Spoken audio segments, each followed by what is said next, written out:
Hello and welcome to another episode of the Christian Reeve podcast. This is the second part in a three-part series of interviews with Poppy Lister.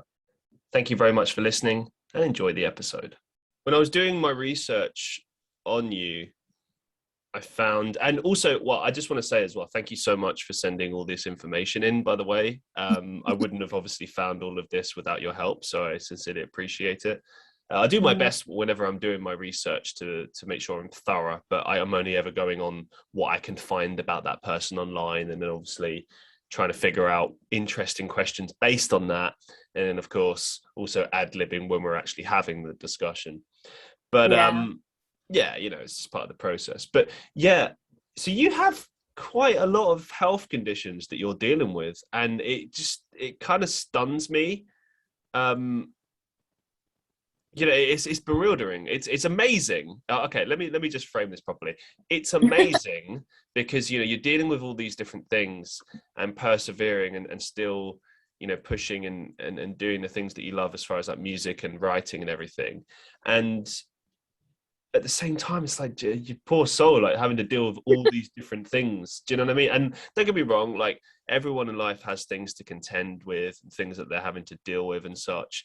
But health conditions are always that little bit more difficult. Do you know what I mean? Because it's something that physically and mentally takes a lot out of you, and it's normally constant, or a thing that even if you do overcome it, you often always have to do things to keep in line with it. Do you know what I mean? To keep up to date with it. Like, for example, you have Tourette syndrome. Mm-hmm. And as far as I understand with Tourette's, now it varies for different people. It's kind of, if I understand this correctly, it's a little bit like a spectrum in the sense that, like, you've got people that have got like really severe Tourette's where they almost can't control it at all, and they do their very best, but it's almost unmanageable, to people that just have light tics and things. And then obviously everything in the middle. And I'm not going to profess to be an expert on this. I'm just saying what I know about this syndrome.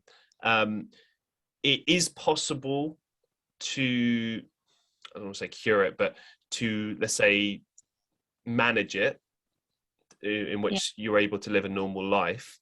But not that many people are necessarily able to do so. So it's one of those things. But, no one cares what I have to say because you're the person who actually has Tourette syndrome. So what can you tell us about your experience of Tourette syndrome? So, as you say, it's something that's very different for everyone that has it. And, there are different types of these, tics that people do have. And I first kind of became aware that I had tics when I was about maybe 5 years old, and I had these, involuntary head movements. And I didn't think anything of the time, but then my parents, they didn't assume anything. They were just like, oh, well, that's just one of Poppy's little quirks or whatever. Right. So that kind of continued for a long time. And, I got more sort of tics as well. So I had like this blinking tic, which I still have all the time at the moment. And that's one that I just can't control. And I just have these like, and it's not that noticeable, but it's these like blinks that are either like really aggressive or they just last a really long time. So it's been something that I've had for a long period of time. And then, as I kind of went through like my teenage years, it got worse and I had more different types of things. So things became verbal and I had these like clicking tics, and before it wasn't really like, it was just the odd word.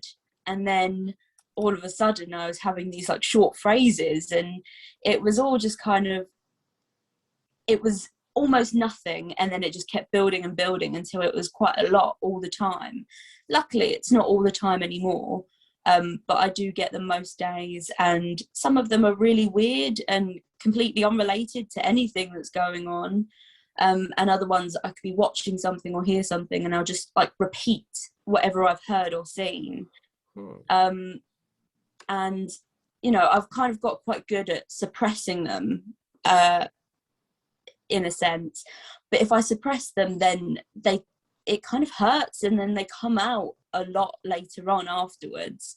So there's not really much point in, you know, trying to suppress them or hold them in, because it's going to come out anyway. It's like trying to hold in a sneeze. You know, if you really, really try, you can kind of do it, but then like it comes out anyway, you know. When you feel it begin to come up inside you, so to speak, is it like,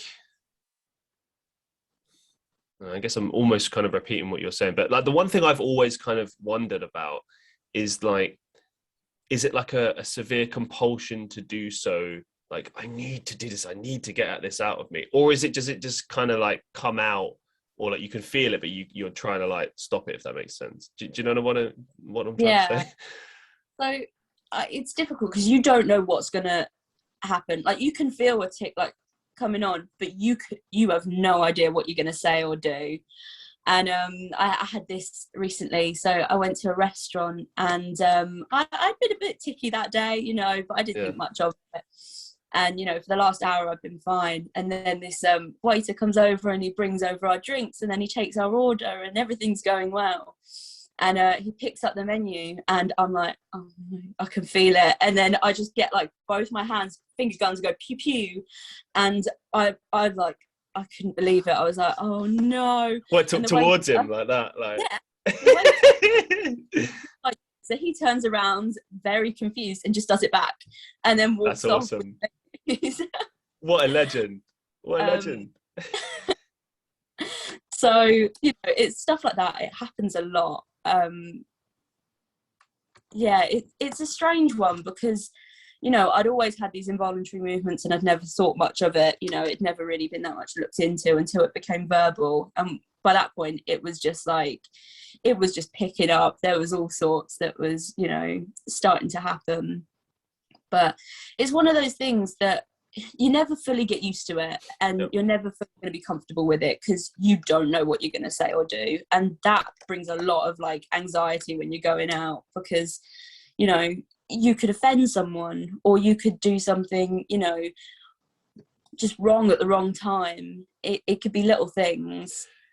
But are people generally accepting? I mean, obviously it's a real condition. There's been entire documentaries made about it. Like, surely, like, well, what's the general kind of reception that you receive when you say? Because presumably it happens, someone gets upset, and you say, "I'm sorry, I have Tourette syndrome," and then what do they question you? Do they believe you? Or what's the general reception you receive in regards to this?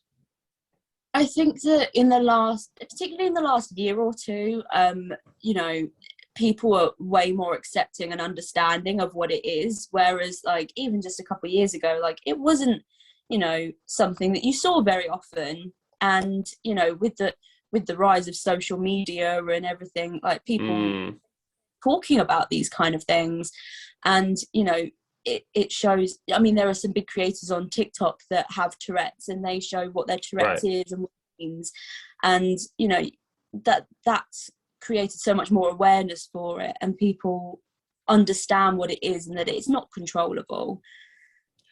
With regards to those people online, because, and this is not just true of Tourette's, but there are a lot of people out there that have let's say mental health conditions, and people that have Tourette's that, I don't want to say fake it per se, but they play up to it. So obviously if you're recording a video, you want to show people how it is, like, and you're gonna, I'm sure many of them out there are genuine, and they just capture, maybe they just leave their phone recording and they capture something as it happens.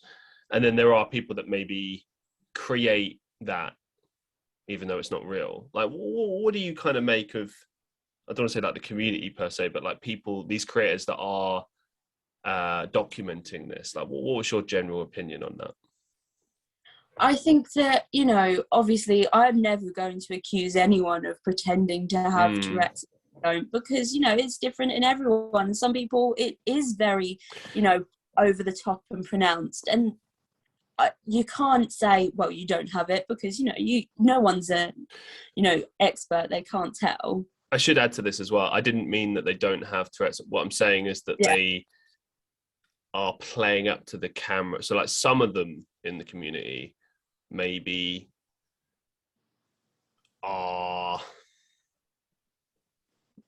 they're trying to kind of create a situation that will be good for a video. Mm-hmm. You know. Yeah, I mean, I think that it's not right that people do that, and they're obviously like, you know, playing it up for, you know, the follows and the views and stuff. But anything that they do and they put out there is just raising awareness for it. So, you know, there's Mm-hmm. good points and bad points to it, like there is with anything. And, you know, even though some people might be playing up to it, it's actually made things easier for me in explaining what Tourette's is for me, because people will understand because they've seen it, or a version of it. So would you say then that those videos and those creators overall give a positive representation of Tourette syndrome, or a negative one? I don't think that they're always positive, but I think that it kind of shows people that actually it is okay to laugh along with it, because that's how I feel comfortable with it. You know, okay. If everyone goes silent and awkward when I've like ticked something, then I feel really silent and awkward. But if everyone laughs along with it, then, you know, I can laugh as well and I feel better about it. So I think that, you know, even though some of it is played up to the cameras and it is like really, really funny or whatever, and they're amusing videos, actually it kind of shows people that it's okay to you know, laugh about it. You don't have to feel awkward, and you don't have to go silent every time something happens. That's a really awesome take on that. Yeah, fair enough. Yeah, awesome. One final question for that particular condition. What advice could you give to other people that are suffering from Tourette syndrome? Maybe people that have just been diagnosed with it and are struggling a little bit. What advice could you give from your personal experiences? Honestly, just stop worrying what everyone thinks. It's not something you can help, and that person that's like walking past on the street and giving you a funny look, you're never going to see them again. You know, it's just about knowing, you know, what you're going through, and understanding that, you know, other people, they might not understand, but you can't help it, and it's part of you. It's what happens to you. You can't do anything to stop it, so you just have to learn to accept it and stop caring about what everyone thinks. And just good overall life advice, to be honest.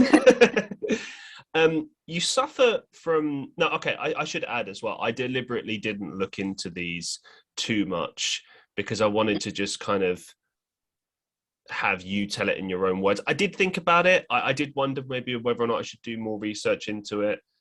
So, you know, if I do make a mistake here, or, you know, I don't ask questions that people will have liked to have known, I'm sorry. We can always have Poppy back on the show and she can go in more detail. But for now, I just wanted to kind of give you a platform to at least just tell it in your words, basically. So you suffer from fibromyalgia. Is that right? Fibromyalgia. Yeah. Fibromyalgia? Yeah, that's right. Fibromyalgia. Okay. What can you tell us about this condition and your experience of it? So it's a neurological condition, and it causes pain in your joints for absolutely no reason. And, you know, mine is probably not as bad as a lot of people have it. I know some people, they really, really struggle with it. You know, there are days where, you know, you can't, every time you move, it feels like something's like stabbing into your joints. It's really painful. But obviously there's not a lot you can do about it because it's a neurological pain condition. So a lot of the time you just have to learn to live with it. And it was difficult for me because I was quite young when I got diagnosed with it. And that was because I was going to the doctors constantly because I was like, something is not right. I am in a lot of pain. They're like, where are you in pain? Everywhere. They're like, well, that's just anxiety pain. You're fine. Wait, what? And yeah. Oh, back it up a second. Back it up a second. Because I suffer from anxiety, but I've never had physical pain from anxiety. Is that a legit thing? People get physical pain from anxiety? I mean, I guess so, because my doctors constantly put it down to, you know, well, at the start they put it down to growing pains, I think it was. Oh, yeah, it's taking a piss. growing by this point. You know, I stopped growing taller from the age of like 12. I just like shut up and stayed there. Growing pains is something that you get like in your early teens when you sort of make that transition from being a kid to being, you know, a young teenager. Like that doesn't apply when you get older. Like, what? That's nonsense. I know. And then they said that it was pain caused by anxiety, and I was just there thinking like, well, I've had anxiety for a long time and I've never had these pains like this before. You know, this is something that has gradually gotten worse. So then eventually they kind of like, they sent me through to like all these different tests and stuff, and no one can find anything because there is no physical test for it. You can't test for fibromyalgia. So then I went to rheumatology and they were like, yeah, that sounds like fibromyalgia. I don't know why they didn't send you to us before, because it's literally like textbook. It's exactly how we've got it written down. So it was a bit of a nightmare, really, getting that diagnosis. And you know, that there's not a lot that you can do to stop the pain, but there are like certain meds that you can take that kind of help a little bit. But for the most part, it's just getting up and dealing with it, unfortunately. So that's basically how you've just learned to deal with it. You just learned to just take these meds and do your best to work around the pain. Yeah, and it's a case of not overdoing it sometimes. You know, if I know I'm going to be in pain after doing something, then I'm like, don't plan anything afterwards, because otherwise you're just going to be like pushing yourself through it, and then you'll feel really bad afterwards. Yeah, actually, this is a good question related to everything that you do. Like, so like when you're playing guitar, do you get pain then? Like, like quite a lot. I get really bad pain in especially in my fingers, really bad. And sometimes it is too much, but other times I just think I can power through this because it's something that I enjoy doing. And even though, you know, it's hurting my fingers, it's something that I like to do and makes me feel good.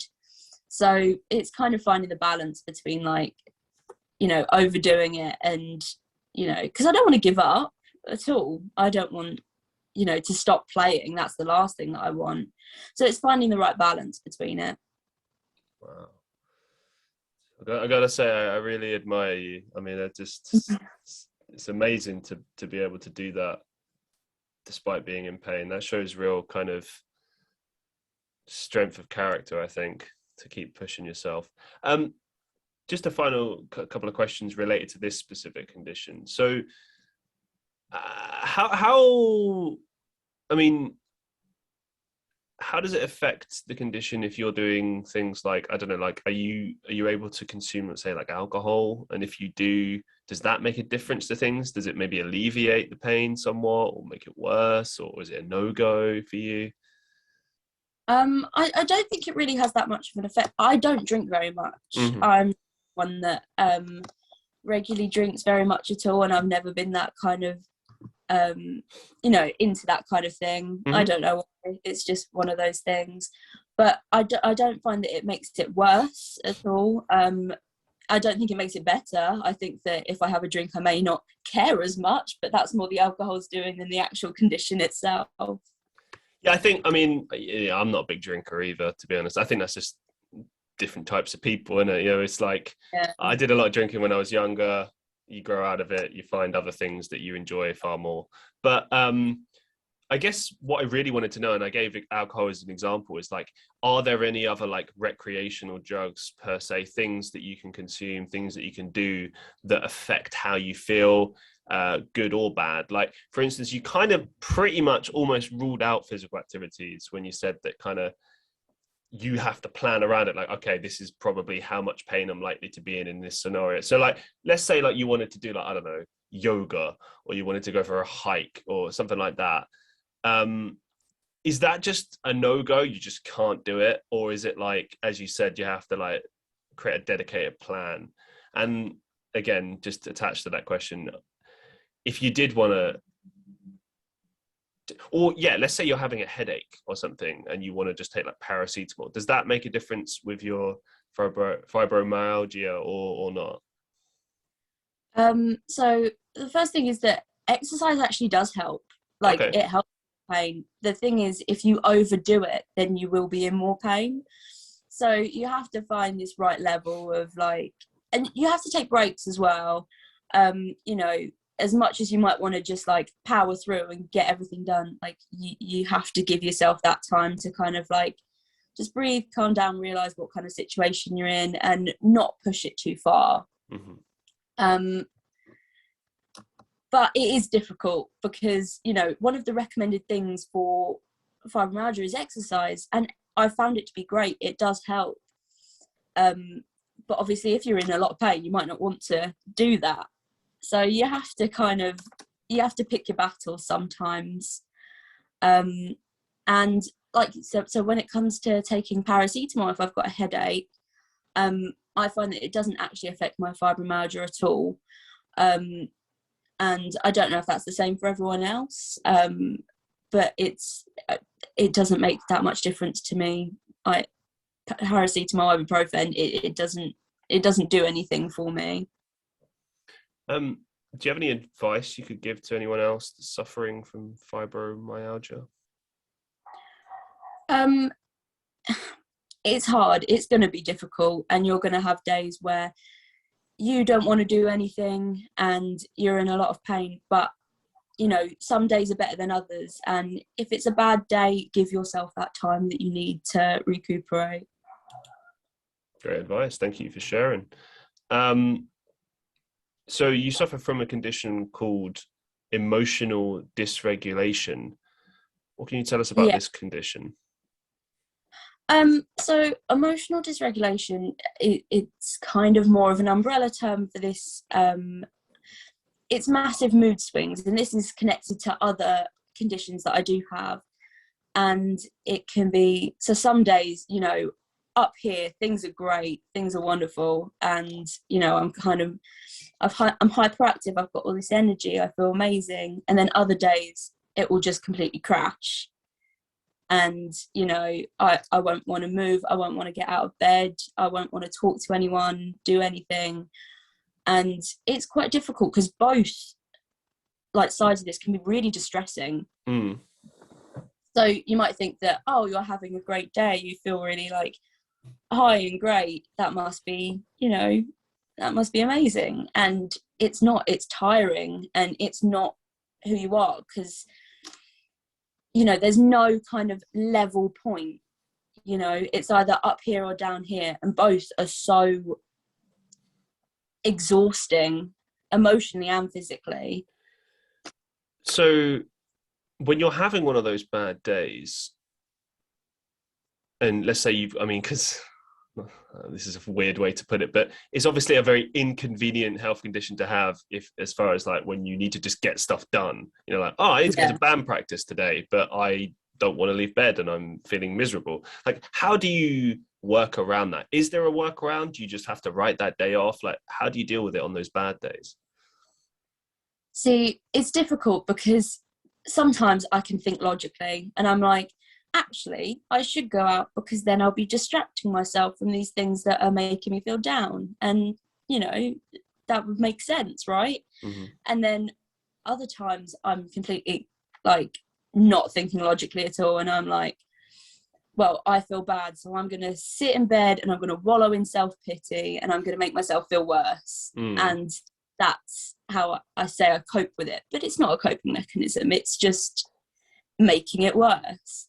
So I think that it really depends on your mindset, because sometimes you can be having a really bad day, but be positive about it and think it's just one of those days. And other times it's all you can think about. All you can think about is the bad stuff. So it's difficult. It really depends on the day. So what do you do when you get into a situation where, you know it's going to be like emotions flying all over the place? Like, let's say you're with your partner or something and you just have an argument. Like, is that just an argument and you're able to manage that, or is it like much more devastating because of this condition? Like, how does that play into things? A lot of the time, so when I'm thinking logically and I get really upset or angry, I will take myself away from the situation, Mm. down, and come back to it later, because that's how things work out. Otherwise, you just end up in a big screaming match or whatever. And then when I'm feeling really down or really angry anyways, I will be angry and allow myself to be that angry all the time, which sometimes you need to let it out, you know, you need to let these emotions out. But other times you don't realize you're doing more harm than good. You know, when you're angry, you say things and do things that you wouldn't normally do. And it's, you can hurt someone's feelings. And that's the last thing that I'd want to do in my logical state. But if I'm not feeling that, then I'm just like, well, I'm angry, so I want you to be angry as well, you know. No, I get where you're coming from. Is there any advice you could give to people who are suffering from emotional dysregulation? I think that it's difficult to give general advice because it is so different for everyone. But if you are really struggling with it, don't be afraid to reach out and get help from either friends or family or a health professional, because sometimes you can't deal with it on your own, even if you think you can. Thank you. Let's move it forward. Actually, before we go into the rest of the other two main health conditions that you deal with, I just had a side question. So obviously you have health conditions, you have mental health conditions, which we'll get into later.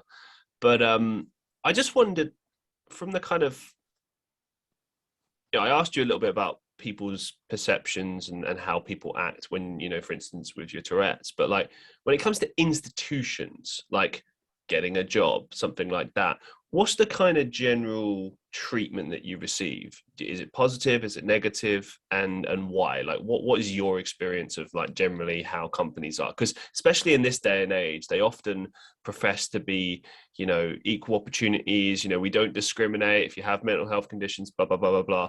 But there are many cynics, myself included, that look at that and go, if you declare something like that, they'll use it against you potentially. So what is your actual experience of that? Can you clarify on that anymore?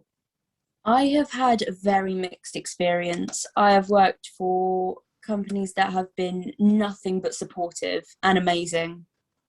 And I have also, so I had a job working in a bar, and that was already high stress, and I was not in the best state of mind when that was happening.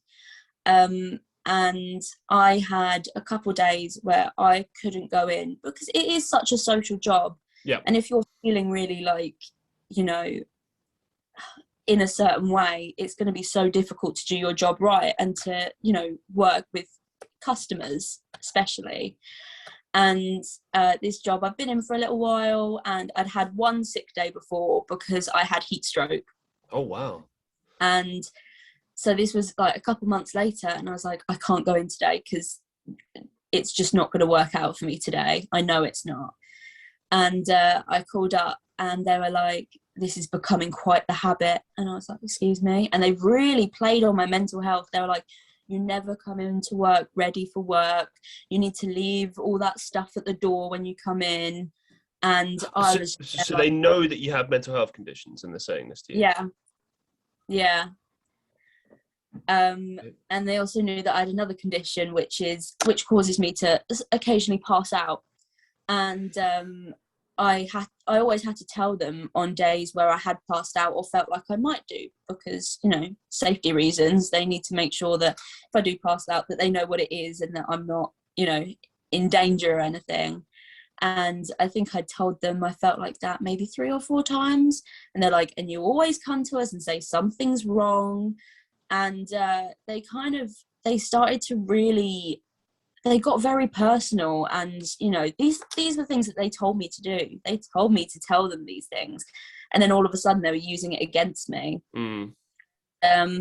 Then they were like, we're going to reduce your hours. And if you want to find work somewhere else, we'll write you a reference. At which point I was like, all right, write me a reference. I'm going. I'm not having this. I'm not being talked to like this just because I've called in sick once. And yeah, it was just not good. In a way, I'm kind of surprised that you didn't think of taking legal action. I mean, that's unheard of. I mean, I can't mean, try it that way. thinking back, I probably should have, because they still owe me money. They didn't pay me for my last 2 weeks, and they blocked me on everything. And all of this was done over Facebook Messenger as well. Right. Yeah. So my manager blocked me, deleted me, removed me from all the group chats, and that was that really. And How old were you at the time? I was 18. Unbelievable. Well, I mean, clearly it just wasn't a decent place to work. But I mean, I kind of knew when I asked that question that you were going to give an example of that, because that is the reality.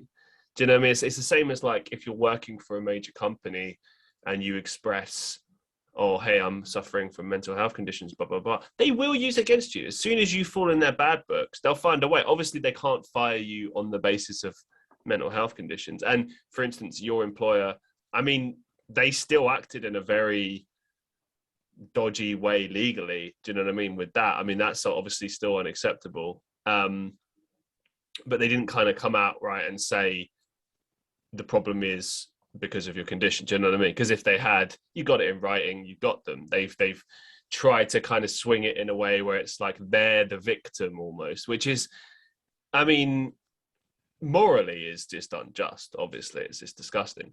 But from a business standpoint, you just have no legs to stand on, because it's like, and presumably, when you applied for the job, you had to declare all of this stuff anyway.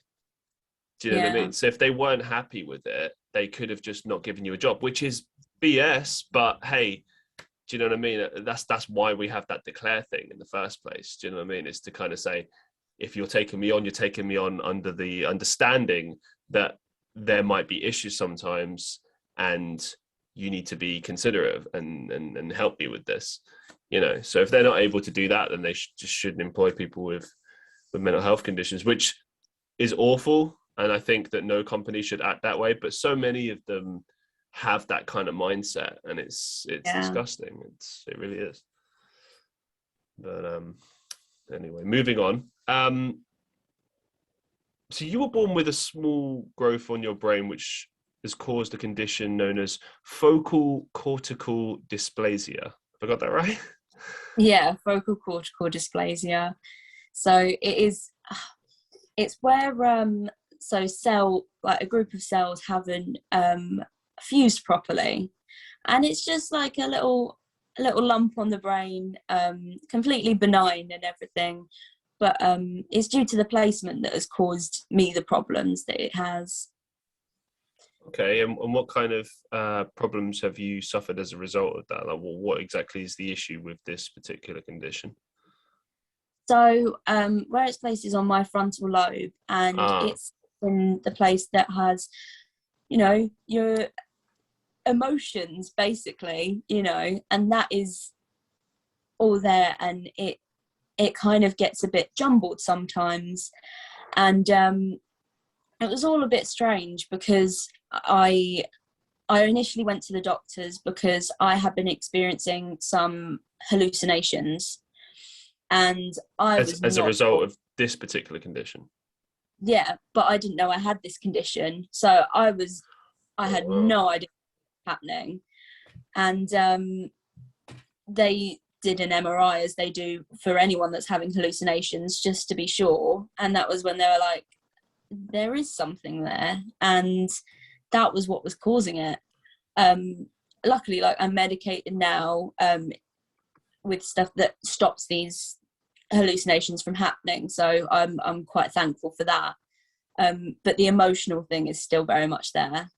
What kind of medication do you take for that? So I take antipsychotics for it, which is mainly used for like mental health medication and mood stabilizing. But it's one that has actually helped with these hallucinations, which, has been working for a long time now. Excellent. And I mean, I've asked you this question with the other ones. I'm not so sure if it will apply, but is there any advice you could give to other people that are suffering with this or have just discovered it? Is there anything else maybe that you do that helps with this, or is it just take the drugs and then hope for the best? It's not as scary as it sounds. You know, the minute that you hear, oh, you've got a growth on your brain, you're like, what? Excuse me? It's not as bad as it sounds. It's likely something you were born with or developed when you were younger, and there are ways to manage the different things that it causes, and definitely go see a neurologist just in case, because it can cause epilepsy as well. And, you know, you just need to be aware of these things and make sure that you're getting the help and support that you need. Excellent, thank you. So you also suffer from BPD, also known as EBPD, which stands for borderline personality disorder or emerging borderline personality disorder. So what can you tell us about this particular condition and your experiences of it? I think that it very much ties into the emotional dysregulation there. So I have these moods that are either very up here or very down here, and in between there's not a lot. And, you know, I've had this condition for quite a long time, and I think that although I don't think everything needs a diagnosis on it for it to be real, I think that it helped me a lot with understanding, you know, the problems that I'd had with my relationships with people had always been very difficult. You know, friends, family, like relationships, they were all very difficult to maintain. And I kind of got myself into this stage of self-sabotaging everything. And you know, I asked myself, why did I do that quite a lot? And I have no idea. I've got no answer for it. You know, it was just something that I did all the time. So I think that it was something that is very difficult, and a lot of people suffer from it. And it takes a long time to kind of get yourself into a place where you can manage it, to have, you know, a normal day-to-day life and normal relationships with people. So I have a rough idea of what it is, but could you just explain, like, what are the symptoms of what exactly are you sort of contending with? So there's lots of different symptoms, and everyone experiences it completely differently. But the mood swings and anger, and there is this massive thing for self-sabotage, and whether that's sabotaging your relationships with people, or whether that's, you know, quitting everything that you try, or, you know, there's a lot of things. And there's also, you know, self-harm, and lots of people that experience BPD go through suicidal ideation, and some attempt it as well. And it's really sad, because it's one of these things that it just happens, and sometimes you can't control those thoughts, those feelings, or those actions. And a lot of people, you know, they don't know what it is that's causing them. So it is a difficult one, but it's one that is kind of coming more to light now, and more people are talking about it, more people are aware of it, and it's actually a lot more common than people think it is. And what do you do to manage it and sort of keep it under control? So I have had many, many years of different types of therapies, trying to figure out what it is that works for me. And I've gone through like CBT and DBT, and these ones, especially CBT, actually has worked for me really well, which is kind of changing how you think about things. So the easiest way to describe it is you have something that happens, and then you look at how your beliefs about it, you know, what you think of it, and then the emotions because of those thoughts. And it's learning to change those, and then eventually, automatically, you just start thinking with a more kind of positive outlook on these things. And that was something that helped me a lot. And CBT, that's a cognitive behavioral therapy. So that's the one where I go back to my A-level psychology days here, but that's the one where you sit down with like a counselor and work through these problems, as you said, like you work to try to change your perception of something, change your understanding of something. Is that correct? Yeah, exactly. But it's not something that you always need a therapist for, because after a while you can start to do it from home. Mm-hmm. And there's all sorts of different ways you can go about it, and you know, it doesn't work for everyone.